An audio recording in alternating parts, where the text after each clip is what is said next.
For 15 years, I've built custom smokers. I raised 4 kids and thought I had the perfect marriage. Then I took my wife to her company Christmas party and watched her disappear with a stranger. When she came home at dawn wearing his coat, I knew our life was over. But what she discovered the next day, when her key no longer fit our front door, was only the beginning. By the time I was done, she'd lose everything she thought she deserved and learn what happens when you betray a man who knows the value of loyalty. My name is Dalton Peach. I'm 47 years old. For the last 15 years, I've been building custom smokers and grills in my workshop behind our house in Tennessee.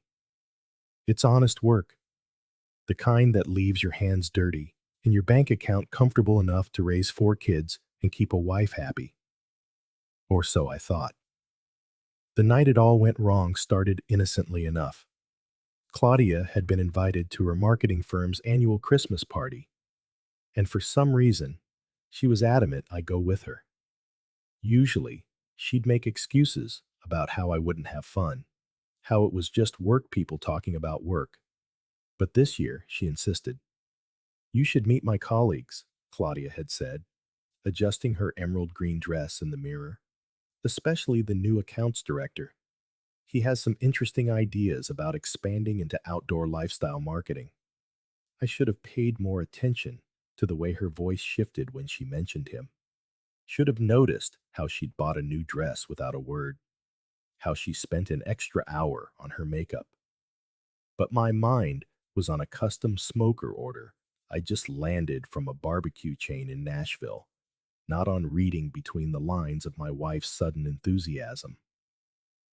The party was at the Heritage Hotel downtown, all marble floors and crystal chandeliers.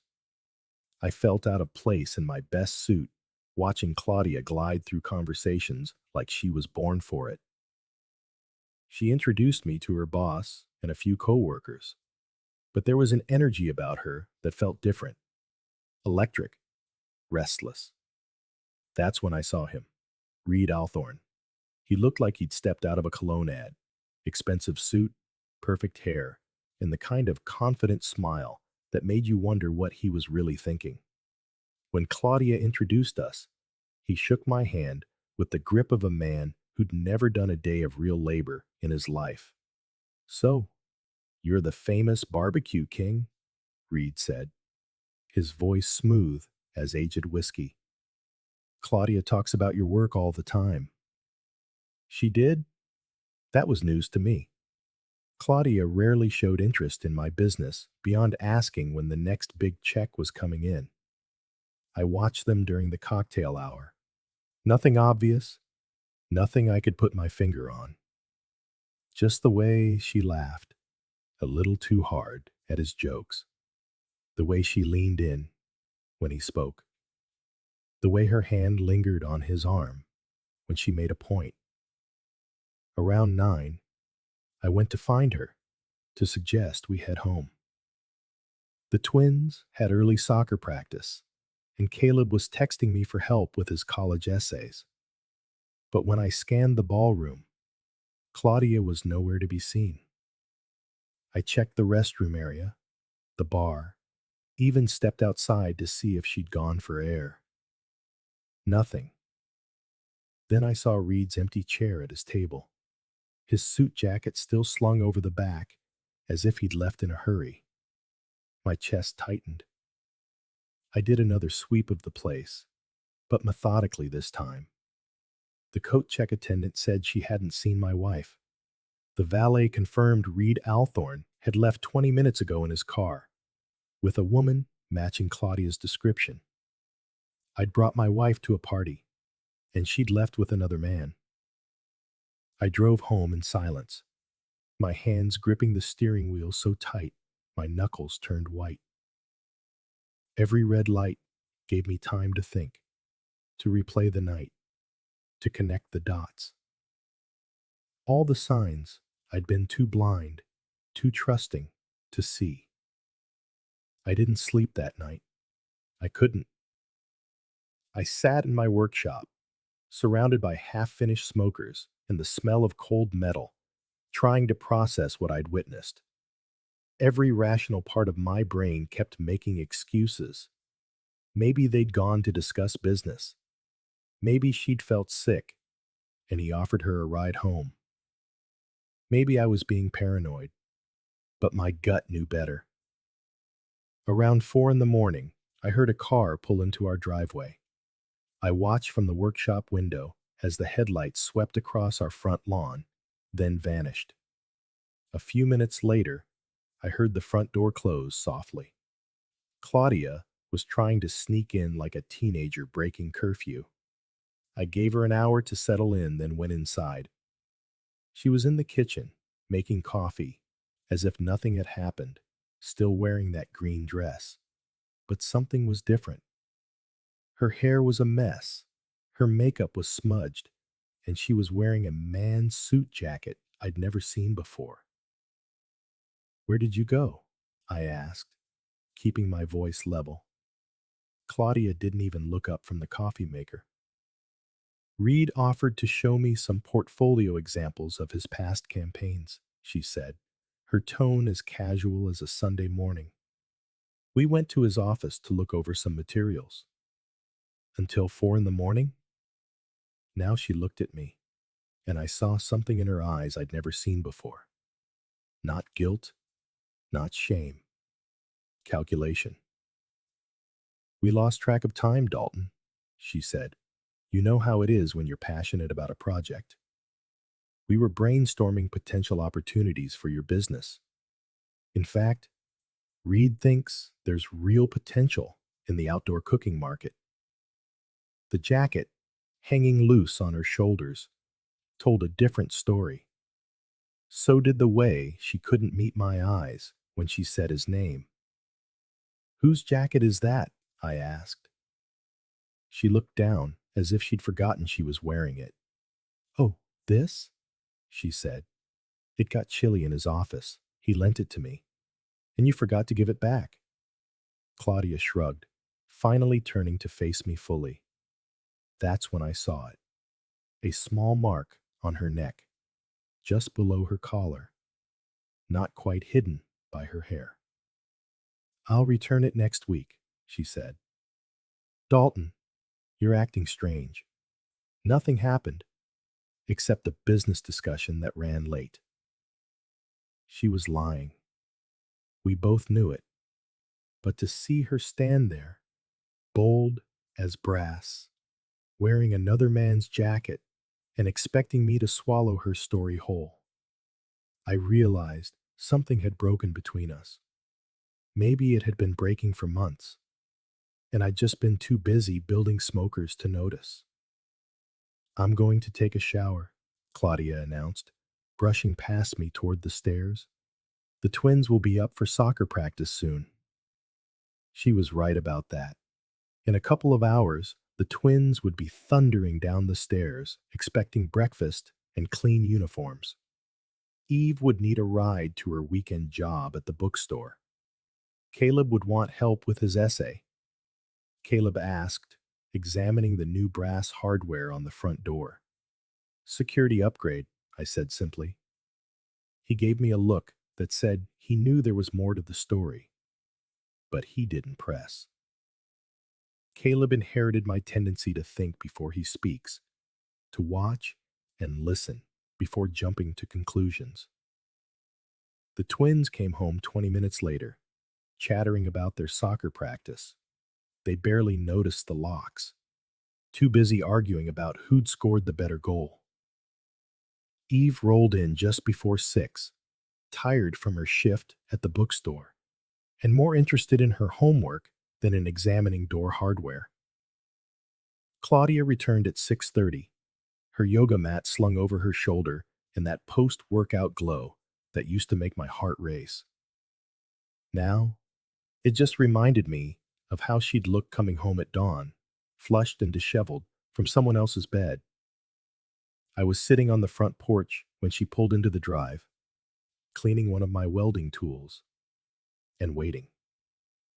She walked up the path like it was any other evening, key already in hand, chattering about her class and something funny the instructor had said. Then she tried to unlock the door. The key didn't fit. She tried again, jiggling it, thinking maybe she had the wrong one on her keychain. When that didn't work, she examined the lock more closely, finally noticing it was different. Dalton? Claudia called through the door.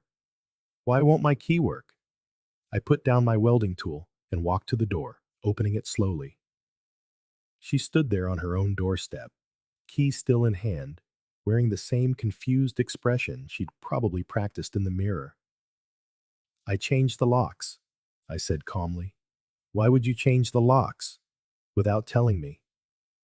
For the same reason, you went to Reed's office without telling me. Her face cycled through a series of expressions in rapid succession. Confusion, indignation, then something that looked almost like respect, as if she were seeing me clearly for the first time in years. Dalton, we need to talk about this like adults. We do. But first, you need to decide where you want to have that conversation, because you don't live here anymore. Claudia stood on our porch for a full minute, staring at me as if I'd lost my mind. Behind her, I could see Mrs. Thompson from next door, pretending to water her plants while obviously hanging on every word. You can't be serious, Claudia said finally. This is my house too. Our children live here. The children you abandoned last night to play house with your new boyfriend? I stepped to the side, but not enough to let her pass. They're inside doing their homework and wondering why Mom has been acting so strange lately. I told them it was business. Business that required you to wear his jacket home. Business that left marks on your neck. I leaned against the door frame, crossing my arms. Claudia, I may work with my hands, but I'm not stupid. That hit her. I saw her jaw tighten. I saw the mask slip for just a second. Fine, she said, her voice dropping to a whisper so the neighbors couldn't hear. You want the truth? Yes. I spent the night with Reed. Yes, we're involved. But this marriage has been dead for years, Dalton. We've been roommates, not husband and wife. No more pretense, no more elaborate lies. Just cold, brutal honesty delivered as if she were discussing the weather. So you decided to fix it by having an affair instead of talking to me about it? Claudia laughed, but there was no humor in it. Talk to you? Between your work, the kids, and your weekend projects? When exactly was I supposed to schedule a conversation about how lonely I've been? You could have started any time in the last 16 years. I tried. You just never listened. That stung, because part of it was probably true. I had been focused on building the business, providing for the family, making sure we had security, a future. Maybe I had missed some signs along the way, but it didn't justify what she'd done. And now, I asked, now you let me inside so we can figure this out like sensible people. The kids don't need to see their parents acting like children. I shook my head. The kids are going to see their father stand up for himself for once. They're going to learn that actions have consequences, that lies aren't rewarded with second chances. Through the window, I could see Caleb in the living room, pretending to read, but obviously listening. He caught my eye and gave me the slightest nod. My son understood what was happening, and he approved. I'm getting a lawyer, Claudia threatened. Good. So am I. I started to close the door, then stopped. Oh, and Claudia, Reed's jacket is hanging in the coat closet. You can get it when you come for your things. I shut the door and turned the new deadbolt. Outside, I could hear her breathing heavily, probably trying to decide whether to make a scene or retreat with what dignity she had left. She chose to retreat, for now. The hardest part about taking a stand isn't the initial confrontation. It's dealing with the fallout, when the people you love start taking sides. Tuesday morning brought that reality crashing down on me like a falling anvil. I was in the workshop, trying to lose myself in the familiar rhythm of cutting steel for a custom smoker, when Caleb appeared in the doorway. My 17-year-old son has his mother's eyes, but my stubborn jaw. And right now, both were working against me. Dad, we need to talk, Caleb said, closing the workshop door behind him. I set down my cutting torch and lifted my safety mask. What's on your mind, son? Mom called me last night. She's at Aunt Sarah's, and she's a wreck. Caleb leaned against my workbench, his arms crossed in a gesture that was painfully reminiscent of my own. She said you locked her out of her own house over a misunderstanding. Is that what she called it? A misunderstanding? She said you jumped to conclusions about her working relationship with that guy from her marketing firm. Caleb's voice was careful, measured.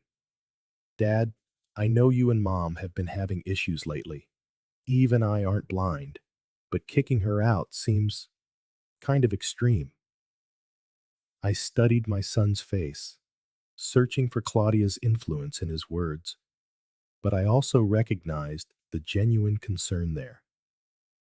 Caleb had always been the peacemaker in our family, the one who tried to smooth over conflicts before they could escalate.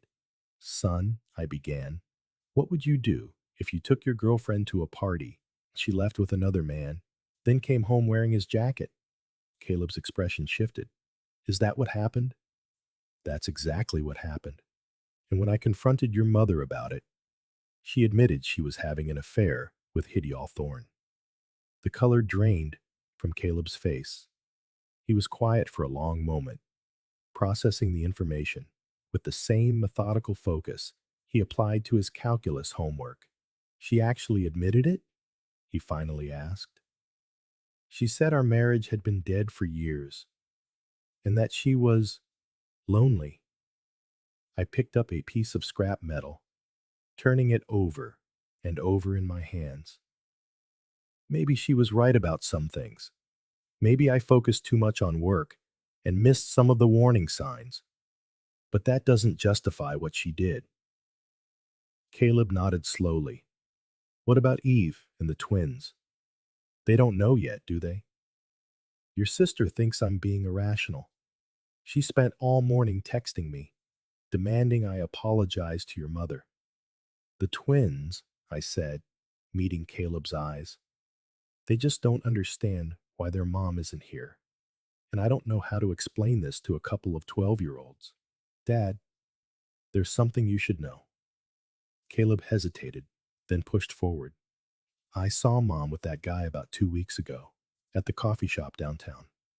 They were sitting really close, holding hands across the table. I thought about telling you, but I guess I hoped they were just friends, or business partners, or something. The admission hit me harder than I'd expected. My own son had been carrying this burden for weeks, trying to protect me from a truth I needed to hear. I'm sorry I didn't say anything sooner, Caleb continued. I keep thinking that maybe if I had, you could have confronted Mom before it got to this point. This isn't your fault, son, not even close. I placed a hand on his shoulder. You were trying to protect your family. That's what good men do. 3 days after Claudia moved out, a courier delivered an envelope that made my blood run cold. Inside was a letter from Patterson, Williams, and Associates, demanding immediate mediation regarding the dissolution of our marriage, the division of assets, and temporary alimony pending formal divorce proceedings. Claudia wasn't wasting any time. She wanted half of everything I had built, including the workshop and the custom smoker business it had taken me 15 years to establish. But what truly galled me was the claim that she deserved ongoing financial support because she had sacrificed her professional advancement to support her husband's entrepreneurial ventures. That was rich. Claudia had worked part-time at a marketing firm for a grand total of 18 months over the past 6 years, spending more time planning girls' trips than developing campaigns. Meanwhile, I'd been working 60-hour weeks to keep our family afloat. I called my lawyer, Dio, a blunt ex-Marine who had handled the legal work when I incorporated my business. Dio listened to the whole story without interrupting, then gave me the kind of frank assessment I needed to hear. Preston, adultery doesn't carry the weight it used to in Tennessee divorce law, but it isn't irrelevant either, Dio said over the phone. The fact that she admitted to the affair plays in our favor. The bigger issue will be the valuation of the business and the house. She didn't contribute a dime to the down payment on that house, and she was never involved in the business operations. Doesn't matter. 24 years of marriage creates certain presumptions about marital property. But we can fight it, especially if we can show she was planning this divorce while hiding assets or income. That got my attention. What do you mean hiding assets? I'm going to recommend we hire a forensic accountant to go through your family's finances for the last 2 years. If Claudia has been moving money around or making large unexplained purchases, we need to know about it. The forensic accountant, a sharp woman named Rebecca Shum, found exactly what Dio suspected she would. For the last 8 months, Claudia had been transferring small amounts from our joint savings account into a personal account I never knew existed. It wasn't much at a time, but it added up to nearly $12,000. More damning was the credit card activity, designer clothes, expensive dinners at restaurants I'd never been to, even a weekend trip to a resort town that she'd claimed was a company retreat. The receipts told a different story: romantic dinners for two, a couple's spa treatment, a boutique hotel known for its intimate atmosphere. She's been funding her affair with marital assets, Rebecca explained during our meeting. These expenses show a clear pattern of deceit and financial misconduct. But the real bombshell came from Caleb. My son had been doing some digging of his own, using his computer skills to search social media accounts and public records. "Dad, you need to see this," Caleb said, showing me his laptop screen. Althorne isn't just some marketing executive. He's been married twice before. Both marriages ended in divorce, and both ex-wives accused him of adultery in their court filings. The pattern was becoming sickeningly clear. Hideo wasn't just a cheater. He was a predator who targeted married women, likely getting some sick thrill from breaking up families. And Claudia had walked right into his trap, taking our 24-year marriage down with her. The custody hearing was set for a Thursday morning in late January. I'd been dreading it for weeks, knowing Claudia's lawyer would try to portray me as the unstable, controlling husband who had locked his wife out of her own home. What I didn't expect was the nuclear option she decided to deploy. "Mr. Pruitt," Judge Harrison began, shuffling through the papers on his desk, "I'm looking at some serious allegations here. Your wife's counsel claims you have exhibited threatening behavior and that she fears for her safety and the safety of your children." My lawyer, Dio, shot me a warning glance before rising to his feet. "Your Honor, these allegations are a complete fabrication. My client has no history of violence or threatening behavior. In fact, we have evidence that Mrs. Pruitt has been systematically deceiving her husband and misappropriating marital assets to fund an extramarital affair." Claudia's attorney, a sharply dressed woman named Victoria Walsh, was on her feet instantly. "Objection, Your Honor. Mr. Pruitt's alleged evidence is irrelevant to the safety issues at hand. My client has documented instances of her husband's increasingly erratic and controlling behavior, including changing the locks on the family home without notice, preventing her from accessing her personal belongings. I watched Claudia at the opposite table, dressed in a conservative gray suit that probably cost more than most people's mortgage payment. She had perfected the look of a frightened, vulnerable wife, complete with a tissue in hand and downcast eyes that occasionally flickered toward the judge for maximum effect. Mr. Ellis, Judge Harrison continued, what evidence do you have regarding these alleged financial improprieties? Dio stood and handed a thick folder to the court clerk. Your Honor, our forensic accountant has documented a pattern of deceptive financial behavior over an 8-month period. Mrs. Pruitt secretly transferred over $12,000 from joint marital accounts to a personal one. She then used those funds, along with marital credit cards, to finance romantic trips and expensive gifts for her lover, Althorne. Objection, Your Honor, Walsh interjected. That is Mr. Pruitt's characterization of legitimate business expenses. Legitimate business expenses? Dio's voice carried the incredulous tone of a man who had seen too many lying spouses in his 20-year career. Your Honor, these expenses include couples' spa treatments, romantic dinners at establishments known for their intimate atmosphere, and a weekend getaway at a boutique hotel that specializes in romantic retreats. Unless Mrs. Pruitt's marketing firm has adopted some unconventional client entertainment strategies, these are clearly personal expenses related to her affair. Judge Harrison scanned the documents for several long minutes while the courtroom remained silent. Finally, he looked directly at Claudia. Mrs. Pruitt, are you having an extramarital affair with Mr. Althorne? Claudia's mask cracked for just an instant. I saw her glance at her lawyer, who gave an almost imperceptible nod. Your Honor, Claudia said, her voice steady but lacking conviction. My relationship with Mr. Thorne developed after my marriage had already broken down due to my husband's emotional neglect and controlling behavior. Preston created an environment where I felt isolated and unvalued. Hidial offered me the emotional support and understanding that had been absent from my marriage for years.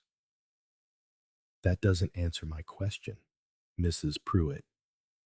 Are you or are you not in a relationship with this man while still married to your husband? A long pause. Then, almost inaudibly, yes, Your Honor. The judge made a few notes, then looked at both legal teams. I'm going to order supervised visitation for both parents, pending a full custody evaluation. Mr. Pruitt, you will have the children from Sunday through Tuesday. Mrs. Pruitt, you will have them from Wednesday through Friday. Weekends will be alternated. Neither parent is to speak ill of the other in front of the children. It wasn't the victory I had hoped for, but it wasn't the disaster Claudia had planned either. The custody arrangement lasted exactly 3 weeks before it fell apart, not because of anything I did, but because my children started making their own choices about where they wanted to be. It started with Eve. My 16-year-old daughter had been resistant to the whole situation, convinced I was being irrational and that her parents should just work things out like adults. But something changed during her second week at Claudia's temporary apartment. Dad, can I come home early? Eve called me on a Tuesday night, her voice tight with frustration. Mom is having Hidial over for dinner, and it's just so weird. They keep acting like this perfect couple, and she expects me to be happy for her. What do you want to do, honey? I want to come home. I want to sleep in my own room. and not have to pretend that what mom did is okay. Eve's voice broke a little. Dad, I'm sorry for giving you such a hard time about the locks. Caleb told me what really happened. I get why you did it now. An hour later, Eve was back in our house, helping the twins with their homework while I finished up paperwork for a commercial smoker order. Having her home felt like a piece of my world clicking back into place. The twins were next. Owen and Nash were just confused by the whole situation, struggling to understand why they had to live in two different places and why their parents couldn't just fix what was broken. But 12-year-olds aren't stupid. They started to notice things. Dad, why does mom's new boyfriend keep trying to act like our stepdad? Nash asked during our Wednesday night catch-up. He keeps asking us about school and sports like he cares, but then he and mom just go into a room and close the door. And he bought us these expensive video games, Owen added. But when we told him we already had them, he got all weird and said we should be more grateful.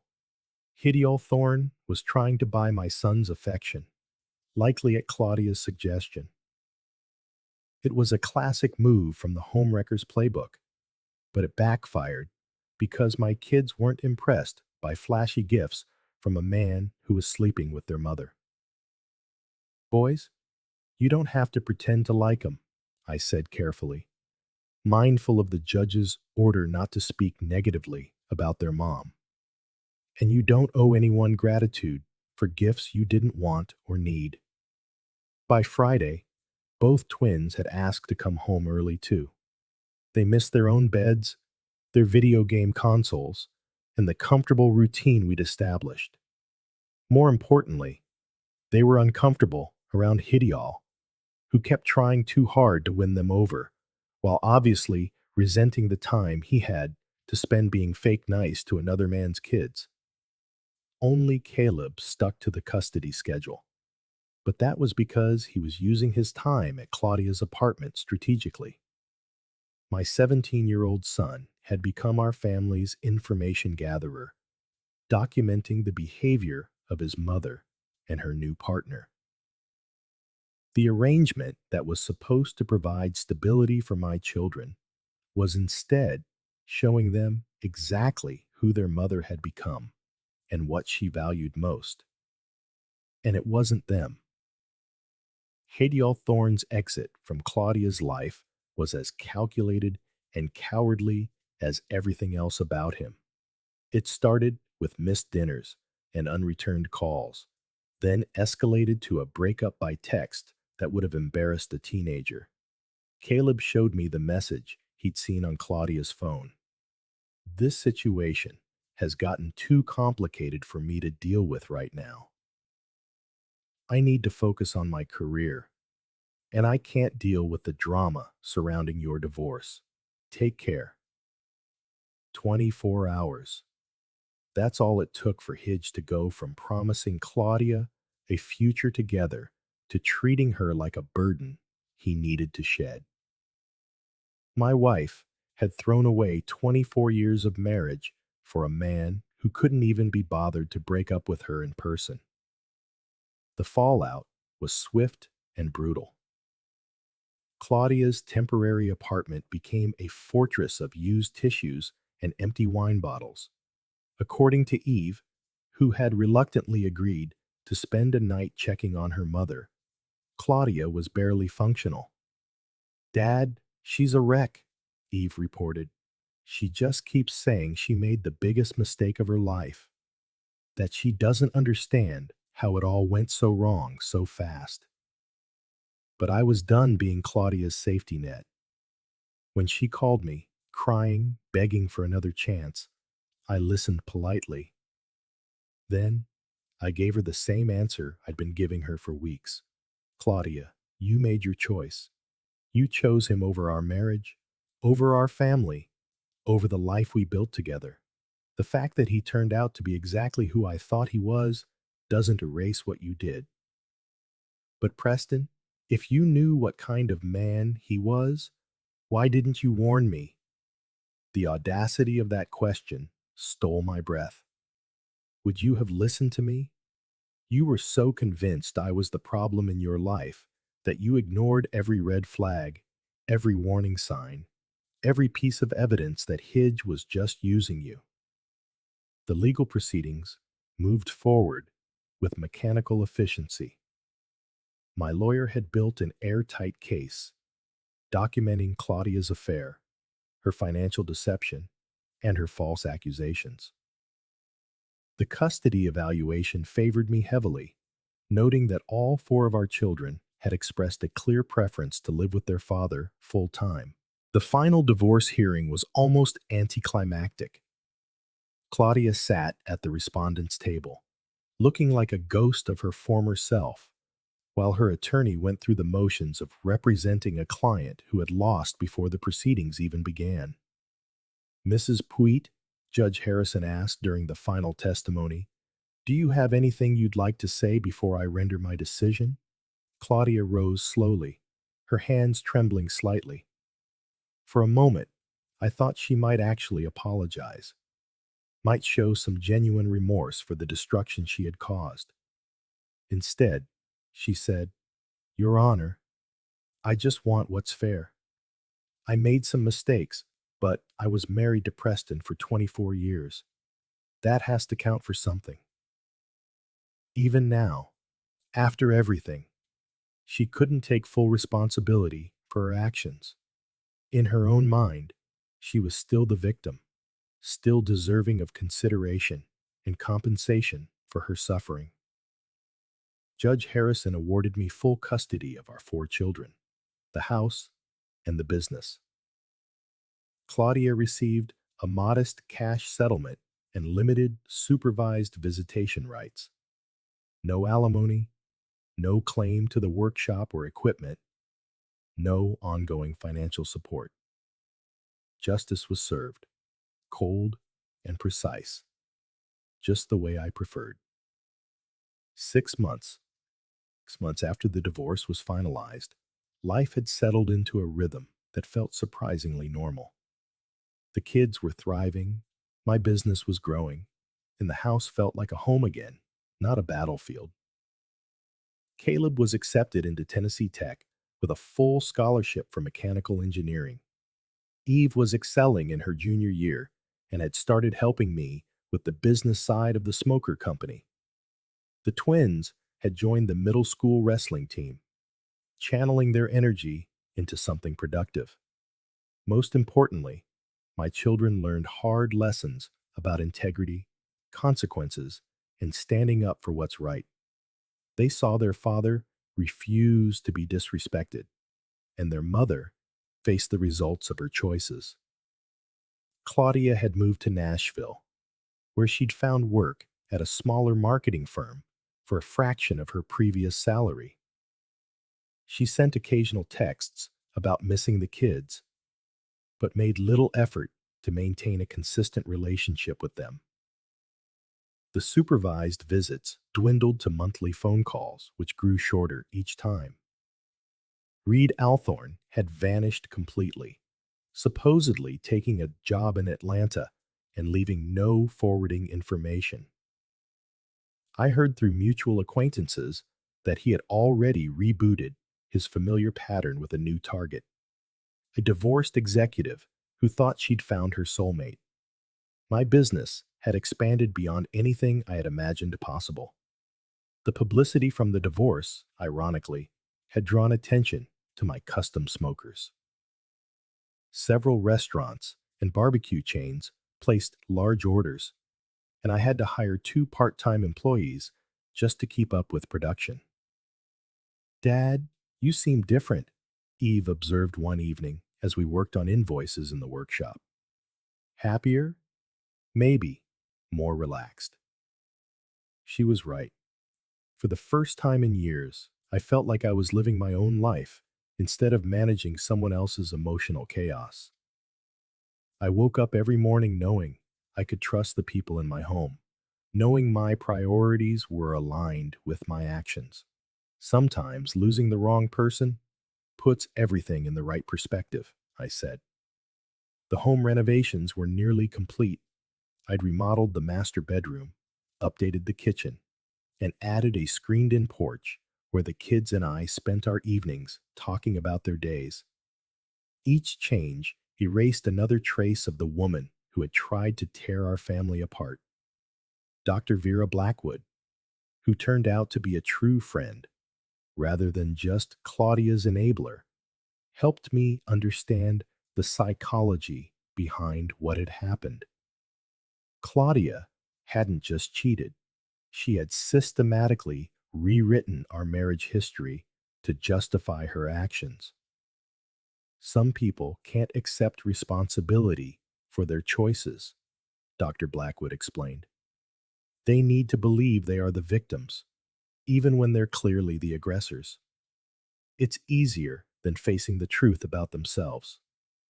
Looking back, I could see the signs I'd missed, the slow erosion of respect and communication that had made Claudia vulnerable to Reed's manipulation. But I also learned that you can't save someone who doesn't want to be saved, and you can't love someone enough to make up for their lack of integrity. My children had their mother's contact information. If they